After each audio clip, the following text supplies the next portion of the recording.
Bangladesh Sri Lanka super ফোরের প্রথম match.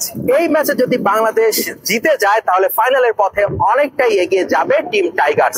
কারণ এরপরে 24 এবং 25 তারিখ ভারত পাকিস্তানের সাথে টাইগারদের যে খেলা আছে, সেই খেলার মধ্যে যে কোনো একটা জয় পেলে লিটন কুমার দাসরা এবারের এশিয়া কাপের ফাইনালের স্বপ্ন দেখতেই পারে।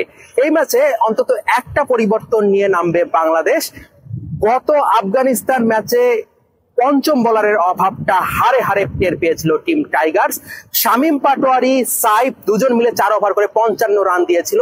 একটা সময় গিয়ে আফগানিস্তানের কাছে ম্যাচটা হাতছাড়াও হয়ে যেতে ধরেছিল। তবে এবার এই ম্যাচের জন্য টিম ম্যানেজমেন্ট একটু পরিবর্তন নিয়ে আসবে, সেই ভুল আর করবে না। শেখ মেহেদী অথবা তানজিম সাকিব যে কোনো একজনকে ইনক্লুড করা হতে পারে একাদশে। সেক্ষেত্রে ড্রপ হতে পারে জাকের আলী অথবা তাওহিদ হৃদয়। তবে এই ম্যাচের আগে কিন্তু বাংলাদেশের প্রচুর পরিমাণ দর্শক এই স্টেডিয়ামের প্রাঙ্গণে প্রবেশ করতে শুরু করেছে, কারণ আজকে সংযুক্ত আরব আমিরাত এবং দুবাইয়ে ছুটির দিন, শনি এবং রবিবার। সে কারণে দর্শক সমাগমটা অন্য দিনের চেয়ে অনেক বেশি লক্ষ্য করা গেছে। এবং এই ম্যাচের আগে একটা গুরুত্বপূর্ণ ঘটনা ঘটেছে। ভারত পাকিস্তান 21 সেপ্টেম্বর যে ম্যাচ, তার আগে পাকিস্তান তাদের সংবাদ সম্মেলন বয়কট করেছে।